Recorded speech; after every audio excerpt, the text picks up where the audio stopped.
narahariwe naracunguwe ndumwana w'intama ndumuraganwa na Kristo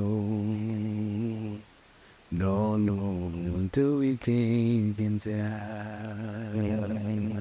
En même temps urumva indirimbo z'aba Hillsong wumva kumva donc kuri udusede n'utuvideo twa kera bashiramo hajya barindira n'ino Redeemer kumva nyene uriko uravyamvira ariko ntumenye ivyo ari ivyo ariko ukimva nyene urabikunze. So niko vyagenze amalubumu ya Prenenge yindi yafanye n'abazungu nesana kanje. Ndabaramukije cyane bakunzi ba Africa Gospel TV, kuri mikro ni Louise Cedric nkuko musanzwe mubimenyereye. Novuga ngo uyu no munsi Imana kandi yongeye kutwongera gatunezererwemo. Rero uyu munsi ashinatewe iteka ndi kumwe n'umuntu adasanzwe.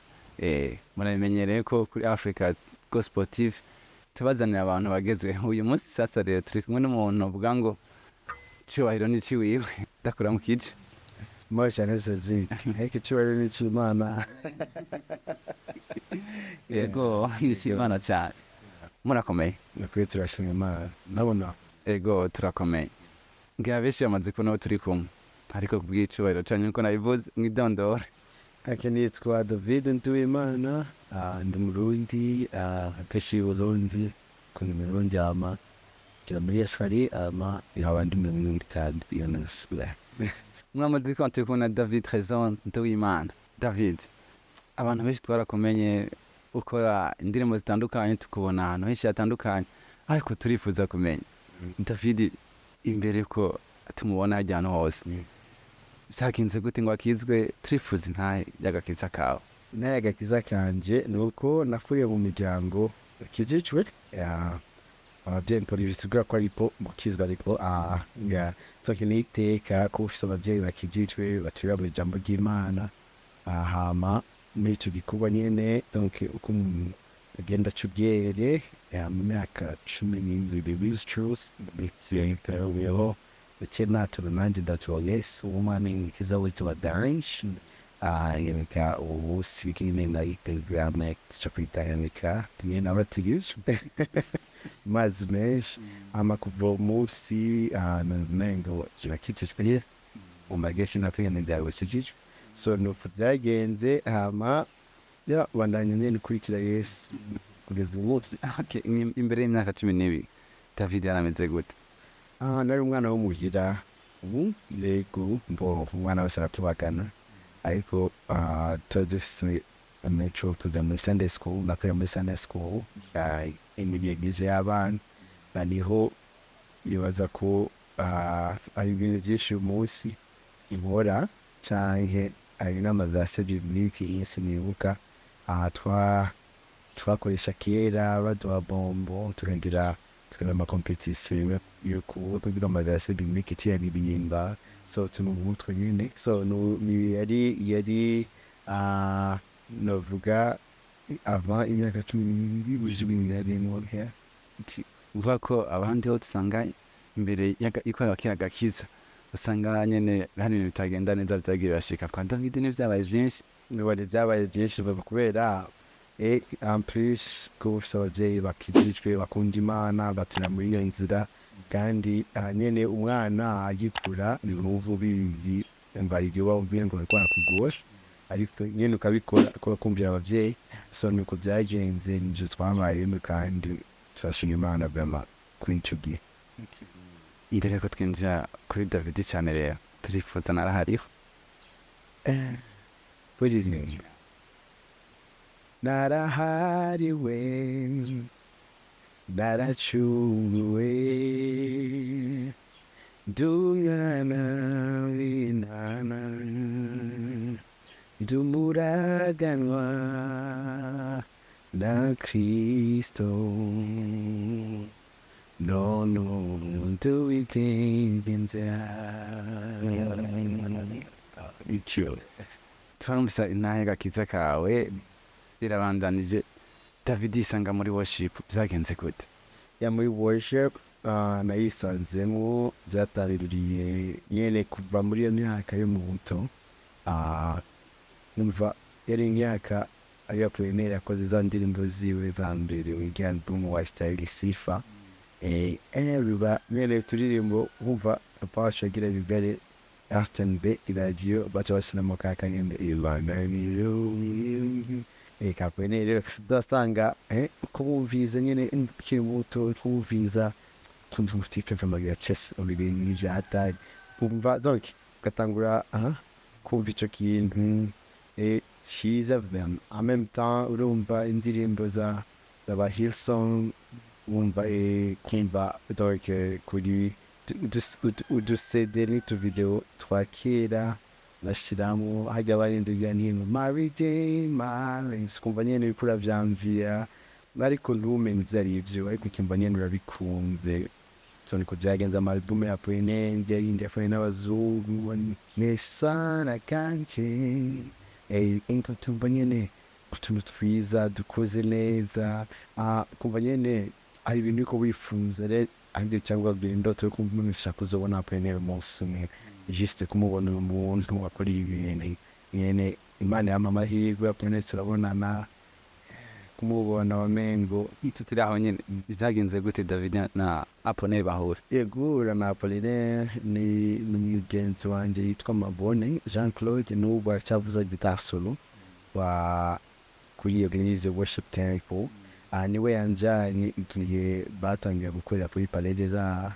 Niwe yanjanye umunsi umwe dimanche bavuga bana ashaka kuguza n'umuntu soje kanga umunsi umwe dimanche. So niko twahuye rero na Apollinaire Jean Pierre Mujahidente sanga nagiye muri worship team. So nuko rero byatanguriye kumva ko wigira ku birenge bya Apollinaire buke ego vyama vyabaye vyiza cane vyiza bya David Tresor Apollinaire ninde kuri wewe? Apollinaire ni mentor, ni teacher, ni icitegererezo kandi ni mwigisha wanje, ni grand frère. Yuko novuga hari vyinshi cane vraiment je ndamwigirako kandi yarambereye umuvyeyi. Ubwambere bwa David kuja muri studio vyagenze gute? Isura yanje muri studio yatwenza gose. Kuja muri studio naye nakoze indirimbo amagoze indirimbo mbura mahera. Iyi story yamwihenza gose igihe cyose ndayimbiye. Hama ikintu cabaye rero nafise umugenzi wanje twasengana muri life center. Ndababwira jewe nshaka nkopesha mahera. Nazigenda ndabwira naje nkopesha mahera ambwira ngahe nambwira bana 300,000 bo vyabiri nyene mu kwizera ariko udafise aho yakura vyari n'ingene usanga uriko uravuga bana nzoya guheje ejo yo yakura he bumva ya amahera 300,000 kona navuganye na Dudu akiva South Africa agarutse inyirya na agiye gutangura kwa ama studio yiwe. So jana chefata amahera yose ndayamu acamwe album yanje ya mbere nuko vyari yose bero album twayirishe yose urumva amahera y'ideni wasubije bigenze gute? Abete sinasubije yose byarana n'ingenda ariya yose nsabwa n'umugenzi wanjye nabwo sindayaronka yose ariko ndapuriye amakemba ayasigaye acyarare bo Imana yamukoreye mu vraiment kandi ashima Imana ku bw'ico kintu yarabaye umugisha kuri jewe vraiment. Kandi urabona ko irya album aho yashitse hose igihe cyose ndayumvise n'iki ndamubona vraiment ndabona ariko vraiment ndashima Imana ku bw'ibi kandi Imana imuhezagire ego. Nyuma yaho rero cha twumva David ngo muri Australie urugendo byagenze gute kugira ngo uve ngaho uje muri Australie byari bimeze gute? Kuva mu Burundi uja muri Australie vyari byoroshe kubera wumva ahantu utazi utavukiye wumva utigeze unamenya kera wumva ko uyu munsi abantu benshi wumva bakubwira bafite indoto zo kuja muri Amerika, muri Canada, muri Europe, ni bake cyane bakubwira Australie. Rero nanje antuka n'ivyari mu bintu umuntu yarota. Yego vraiment nampaye amahirwe ndonka ubutumire nja juste kuvisita. Defo vyagenze amangezeyo ebana kubera ikorwa co kuririmba ari igirizi yakimfata basi kirangumana yeah. Ugeze muri Australia dutangura kubona mu ma evenement y'igihugu akomakomeye tubona David mu bintu bitandukanye muri Australia tubona David. Ubuzima bwa David bwarameze gute muri Australia? Ubuzima bwari bworoshe kubera igihugu kitari ikiwanyu, imico mishasha, system mishasha, ikirimi gishasha, abantu babera birabura urumva so kugira ngo ushobore kwiyadapta byarafashe umwanya utari muto kwinjira muri system, kwiga gukora urumva, ariko Imana yantekuye amahirwe ndonka sponsor ntuzenye scholarship njya kwiga n'umuziki hama ndonka n'andi mahirwe yo kuja kwiga ibindi bijyanye na business management so na ingene na leadership capital, so nifuza byanje natuka Imana yaranteye iteka mama ndashima Imana kwese. Twavuze vyinshi, twavuze ikintu citwa agakiza. Abantu bishe kwa datawe ikintu citwa agakiza. Agakiza ni iki? Agakiza kavuye mu gukizwa, siko umuntu akizwa ikintu kimwe aja mu kindi. Abantu bakira ingwara, bakira accident, urumva natwe agakiza rero ni Yesu yadukize ubufu bw'ibintu bidashira, aduha ibintu bidashira bityo kwivugwa yakoze tunisaraba dupfira. So agakiza rero ni mu gihe umuntu aciye yakira Yesu nk'umwami n'umukiza we, akakira ubwo buzima, akakira uwo Kristo, abakijije abavuye mu rupfu aja mu buzima. Hari aho usanga David umuntu par exemple nk'umuririmvyi azi kuririmba muko atazi ko ari umuhamagaro wiwe. Ni gute umuntu akwiye kumenya umuhamagaro wiwe? Nibaza ko ibijyanye n'umuhamagaro ico gikorwa ni operation Imana ikorana n'umuntu personnel. Ico ari ibintu usanga bakubwira ngo urumva ari ibintu bitatu, umva amarticle kugira ngo ibintu bitatu, ibintu bine vyerekana umuhamagaro w'umuntu. Ariko ivyo bintu bibaza ko sinigera ndavyemera, ariko nibaza ko ikintu nemera ni uko kugira ngo utahure umuhamagaro wawe ni conviction canke ni igikorwa kiba indani uko abandanya akorera Imana igenda ibitahuza, igenda ikwigisha, igenda ikwereka canke ivukonfirma ico yagushijemo n'iciko umuhamagariramu. N'ikintu yaco ari ahantu igushira n'abantu igushiramo baza gushigikira ico kintu.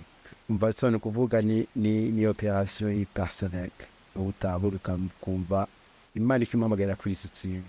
Shaka ni uko ushaka kuririmba uyu munsi, ariko Imana ikugamarira kuba umuntu aro umuprotocole canke kuba umuntu agenda afasha abantu mu bitaro, ariko ugasanga uyu munsi Imana yagushize mu kibanza cyo kuririmba. Ntibisiga ko umuntu wese aririmba afise umuhamagaro wo kuririmba, ari abantu Imana itegura kubw'igihe kanaka. Ico ni ikintu nibaza ko tuko tegura amaseminaire tuzovuga ko cyane, kuko si umuntu wese aririmba cyangwa compose indirimbo cyangwa afise talent urumva yo kuririmba cyangwa ibijya byose umuntu yo kwibaza, bisigura ko ari uwo muhamagaro wo kuririmba. Ushaka kubikora kubw'igihe kanaka Imana igutwara mu bindi. So ico ni ikintu nico kimwe bavuga ni igikorwa personnel cy'umuntu n'Imana ikonfirma ikiguhamagariramu. Izi novuga ngo nize nk'inyungu z'agakiza umaze kuronka canke nk'umuworship? Inyungu z'agakiza amaze kuronka n'umunezero n'amahoro, kugubwa neza, kuba umugwa neza, burya vyama vyamumurera. Ivyo nivyo umva nivyo nyungu z'agakiza, kuko kugendana na Yesu na Yesu nta na kimwe tubigereranya naco. So umva n'ubuzima butemba. Hama mu gikorwa ca worship nibaza ko byose vyogera mu gakiza. Tonke ni kuvuga byose nivyo ni mu gihe uri usabane bwiza n'Imana. So ubuzima buratemba, ubu muntu atanga ubuzima, ubu muntu akundana, ubu muntu yubahana, ubu muntu akonsidera abonera abantu bose mu maso y'Imana, kuko umva we n'Imana mufitanye ubucuti muragendana. So hari ibyiza byinshi cyane n'inyungu nyinshi cyane ziri mu gihe uri umuntu ahimbaza Imana. nizihe nyungu canke ibintu amaze kuronka wize umaze gushika muri Australia? ivyo namaze kwiga nabyo yarabivuze neza umuziki narawize niga ibintu bitandukanye amanzi atandukanye mu muziki so bimwe nibaza ko mu myaka iri imbere tuzobikoresha mu bikorwa ibijyanye na live performance canke kurya umuntu ashobora kuririmba ari imbere y'abantu performance iri en direct iriko twovyita so ico naco kiba gifise amategeko yacu ari ibijyanye na music business copyright na recording so ivyo ni ibintu na songwriting nyene umuntu yandika indirimbo so ivyo ni ibintu mashoka yari gutyo umva ya umaze gushika muri Australia ni gute wabonye iri itandukano wabonye hagati ya gospel yo mu Burundi na gospel yo muri Australia? okay gospel yo muri Australia ni uko abantu babishiramo inguvu nyinshi kandi ikindi kintu nibaza ko gikomeye nuko abantu bafise ishaka kandi bakabiha umwanya kandi ikindi nuko babona ko kuba worshiper canke kuba ushobora gusaba le peuple de Dieu ari privilege suko ari ingabire ariko niteka Imana iba yaguteye ukoresha indabire yawe uje mu Burundi ivyo urabibona ariko ukabona donc umuntu abikora neza wamusaba kugufasha ikintu kenshi mbere akubwira ca kwirarema mahera si bibi ariko ibikorwa kandi twibuke ko umwami dukorera ararenze ibihumbi 100 byo ashobora kuguha ashobora no kuguha ibirenze ivyo usaba so kumenya ko uri gukorera umwami w'abantu utari gukorera David cyangwa undi muntu iyo ni privilege ibyo ni iteka nibaza ko naho hantu dukwiye kugaruka tukibuka ko twebwe turi abana bo mu bwami kandi dukorera umwami kandi umwami ahemba neza urumva kandi ivyahemba ntibigarukira ku dufaranga gusa canke views umuntu aronka canke appreciation isi yoguha ariko uva umugisha w'Imana uratungisha kandi namubabaye nico naho hantu nibaza ko umuntu agaruka akibuka ko gukorera Imana ari iteka ni privilege si talent kandi kwimba Imana yaduhisemo tubikorere si uko turi bitangaza kurusha abandi Imana ishobora kubishaka wese ni ubuntu n'iteka Imana yaduteye kugira ngo tube abantu bayisava urumva tuba ambasaderi b'ijuru ngaha ku isi so ivyo rero utarabitahura biragoye cyane urumva umengo ntabwo ndabivuga kenshi kandi nzoguma ndabivuga ico uri umuntu ahagarara imbere y'abandi abasava ukibaza ko uri igitangaza ebana bivemo vrematekero twawe ugende ariko Yesu yaduhamagaye tumukorere n'iteka yaduteye twatewe iteka n'ijuru kandi umwami w'abami yaremye ijuru n'isi ni nawe twebwe niwe yaturemye agaca aduhitamo mu ntege nke zacu kugira ngo tube abantu bamudugiriza ishimwe urumva ko iki si ikintu gisanzwe rero tugiye dufata iryo teka tukarimanura kuri udufaranga duke quelque part ko turanyimita umugisha w'Imana ku buzima bwacu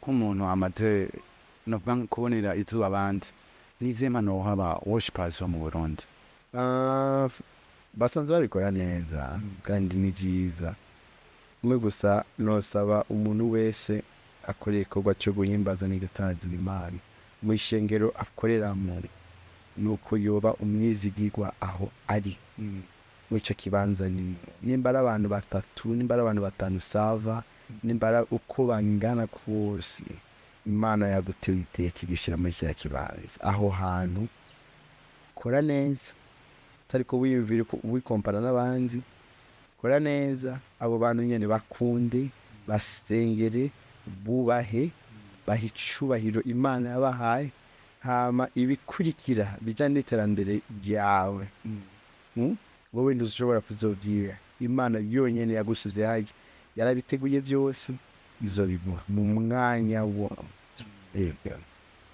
mu rugendo rwa David n'izihe ntambamyi yahuye nazo? Ni intambamyi nk'izo niko ndavuga zo gushaka ibintu ubishike kuko ngubu ari byo cyaga uvumengo ndafite indirimbo ndafise iki basanga kurasunika ushaka ko ibintu biba n'ingoga na n'ingoga. Iyo ni intambamyi ikunda kuba kenshi, cyangwa ugasanga basohoye indirimbo ushaka indirimbo zawe ifu ko abantu bazumva ku nguvu umengo muzumvize tuntu usanga tubaho tumeze nk'intambamyi. Ikindi naco ni ari igihe duhura n'ibibazo by'ubukene, igihe duhura n'ibibazo mu miryango, igihe duhura n'ibibazo by'abantu dukorana tutari twumvikana neza.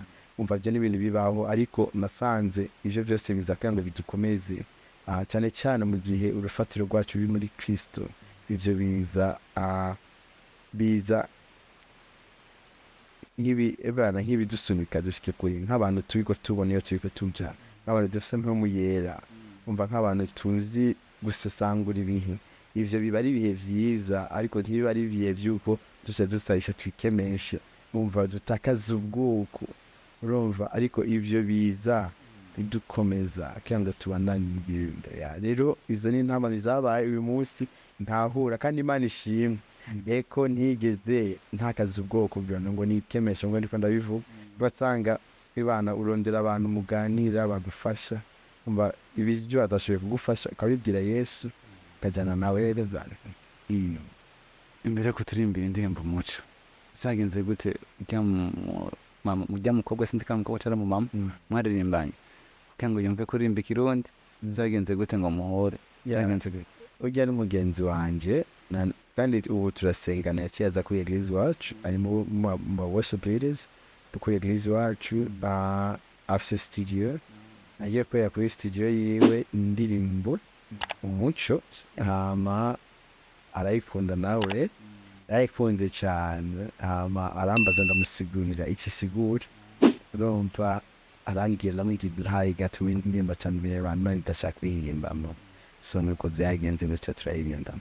Ifihiri nafakora byaranyoroheye rwose, ufite je navuga amajambo agaca yandika uko we yanyumva, cyo bituma byamworohera. Ufite kuzi gusoma kujya by'iwacu byandika ntiyari kubishobora, cya byandika uko we abyumva. So ni kuvuga akabyirimba kuri akabyandika uko we abyumva mu mutwe yuke bidono. Shaka rero turirimbira umuco. Niyo ndirimbo indi nakubwira no kuri nanateguye nyinshi mugara fetke atagitari yabonetse ntaco turirimbira indirimbo umuco neza vre. Nacirimba gute atagitari? Anyway, reka njye merorere yuhoraho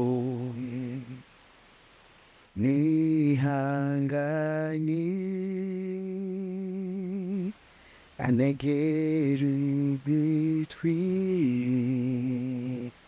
ngugu senga kwanje aniza marushwa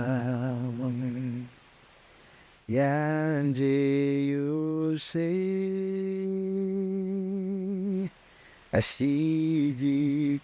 ashigikirira likunze zanje ndashima niwe muco gakiza kanje Emmanuel mana mwitwe asiza amavuta kunitwe igikombe canje kirasesekaye. By the way, Intahe inyuma yaho gakiza dupartage gato. Nayi inyuma y'iyo ndirimbo Peter. Indirimbo Intahe yayo, Intahe y'indirimbo fete maze igihe ndiko ndasengera ari ibikorwa uwo munsi ndiko nkora muri iyo sani bijyanye no kujya mu prison, nkagira ibiterame, umva kujya mu prison y'i Burayi ikintu kitoroshye, ni ibintu nasabye imyaka myinshi bana njya ku bategetsi ndabasaba banka aho umunsi w'Imana ikora igitangaza vraiment Imana inzanira umuntu hanze iki nariko nsengera Imana izanira umuntu rica biroroha donka la mission yo gutangura gukora ministère yo kuvuga ubutumwa biciye mu ndirimbo mu maprison dufasha abantu bashobora kuba barishemo ibintu byinshi so bikiri mu bintu Imana yankorera iki gitangaza indirimbo yanditse rero mu kurangiza shaka ndafite ibibazo bicanga bitatu byerekeye narahariwe concert icyumviro cya narahariwe concert cyavuye he icyumviro narahariwe concert mwumva mfise ubutumwa shaka kubwira abakijije kwanza ko tumira ko tumiza twatuye ibyo twakiriye ku mugaragaro umva kuko uyu munsi turi mu gihe aho isi iriko yidefinisa neza urumva abantu mu buryo butandukanye yuko araba ingene bimeze abantu bose bari kumva umuntu wese yiyita icyo yumva ashaka kwita kandi abari umva arafise uwo mwiteguye byo kubikora uza wumva ngo umugore mu gihugu kanaka ngo yagize mariage n'imbwa kandi akabizwa vyeruye imengo naco bimutwaye kandi washima n'amareta y'ivyo bihugu akamushigikira donc ari ibintu byinshi donc abona satani n'ingabo ziwe bariko bahaguruka ivyo bariko ku mugaragaro urumva rero nk'abana b'Imana natwebwe turafise Yesu twakiriye umva ku rundi ruhande iki ni igihe cy'uko twatura ku mugaragaro ico twakiriye Yesu twakiriye tukamuvuga n'abatamuzi bakamwakira kuko Bibiliya ivuga ngo abatarakizwa bameze nk'abapfuye umva bapfuye mu byaha byabo rero kuvuga twebwe burya buzima twarose donc iki ni igihe cy'uko duhaguruka tukabwatura tukabugira abandi rero kuvuga narahariwe concert n'umengo ni igihe cyo kwatura ubuzima tubwira abo bandi badakijijwe tubatumira umva turaka kubabwira ko Yesu yaraduhariye kandi turabana b'Imana si kuba abana b'Imana turabaraganwa naye umva turi ubwoko bw'Imana turi hangagera turi abantu batoranizwe bashize ku ruhande urumva kuba inyegu y'Imana yiyeguriye ubwiwe rero umego tumira n'abandi nimuze uwo Yesu twakiriye namo mu mwakire donc kuvuga n'uwo mutima uraho hantu hama turitize kubikora muri ubwo buryo biciye mu mudiho kandi umudiho mwiza cyane ashaka gukora duhimbaza Imana naye iyo witeze inyuma ya narahariwe concert ya concert nditeze kumva intahe z'abantu bakijijwe abantu bakiriye Yesu nizo ntahe twite natwe nka Africa Gospel turifuza ko tuguha akanya watubwiye intumbero turifuza tuguha akanya utumire donc ubwira umuntu ari wese programme yaba yeje gushika kujya ya twese navuga ngo ya bose plutôt udutumire tubwire umwanya nuko bizogenda nashaka kubatumira barundikazi inshuti z'Uburundi Yesu aho muva mukagera muri kumwumva irijwi nashaka ndabatumire muri ibi bihe byiza byo guhagarara ku munara tukatura Yesu wacu twakiriye biciye mu ndirimbo zo guhimbaza no gutazira mu buryo bwose mu gihe itandukanye amakuru zandi ejo kuwa gatanu itariki 16 isaha 18 saa 12 18 tuzoba turi hajya hamwe na Alexis Dusabe Apotre Apollinaire Redemption Voice hamwe n'abadamu ari umugwi w'abadamu twashyize hamwe twise Better Together muze muzobona ingene bizoba bimeze hamwe tuba dufite n'amagaba bazodufasha ku bijyanye n'umuco n'ikibindi hama tuzogira ibihe byiza cyane by'intahe kuririmba duhimbaza Imana amadusangirira hamwe ahaho nejo hama itariki 25 naho tuzoburira kuri jardin public aho tuba turi kumwe na mushiki wacu Gabi Kamanzi azoba yaje urumva biraryoshe cyane tuba turi kumwe na Redemption Voice kandi tuba kumwe na Zoe Big Zoe na Victorious Team tuba turi kumwe n'undi mugwi witwa Kanura ni mugwi w'impumyi abana b'impumyi baririmba neza cyane ego vema kandi tuba turi kumwe n'abo badamwe navuze umva tuzogira ibihe vyiza kandi shaka ndagutumire ingo umva sindagutumiye wowe gusa tumira n'ubundi n'ubu uzi ko afise utarakizwa please uraza kuri jardin public amasaha ni 17h so turi hajya twese tuhimbaza dutazira Imana turi bukuru bwiwe no kugira neza amen David twavuze byinshi bitandukanye akajambo kamwe tubiri cyangwa dutatu ubwira abakunzi ba Africa Gospel TV bariko badukurikirana muri kano kanya yego ndashaka kubashimira muri Visitorike na African Gospel TV kuba mwafashe akanya kanyu mukaza kuzitera iteka ariko tuganira nabo bariko batwumviriza bose cyangwa bazotwumviriza shaka ndababwire ndabibutsa ko Yesu adukunda kandi urukundo rwiwe ntiruhagarikwa n'ikintu na kimwe ngo wiyumvira gute cyangwa umerewe gute cyangwa aho uva cyangwa aho uri munsi ariko urukundo rwayo ruguma ruvugira mu matwi yacu n'isi yose kugira ndagukunda mwana wanje muhungu wanje mukobwa wanje n'icyo kindi naco reka dushishikare dukorera Yesu reka dushishikare tubabizigirwa reka dushishikare muri bike Imana yatugejeje cyangwa byinshi Imana yatugejeje kubyicubahiro cyayo tubane dukundana dushigikirana dusengeranirana niko nitwabumwe n'isi izomenya ko turabigisha ba Kristo so niryo jambo nubwo nshaka gusikiza abarundi bose Imana ibahezagire mugire ibihe byiza ubwo tuzaba muri ivyo bihe byiza byo Imana tutazi natwe mu twafata akanya ho gushimira David burya biragoye kuronka umuntu nka wewe ariko warondeye akanya uraduha akanya gadushobore kuyaga ijambo rimwe canke abiri ndagushimire cyane mwakoze cyane ndabashimiye cyane abakunzi ba Africa Gospel TV kuri micro yari ihuize Cedric bisanzwe umutumire yari David Trésor Nduwimana mwumvise ko afise ibikorane bitandukanye yitiriwe narahariwe concert tuzoze turi benshi kugira tumushigikire twongere abatarakira umwami Yesu tumwakire mwarahezagiwe cyane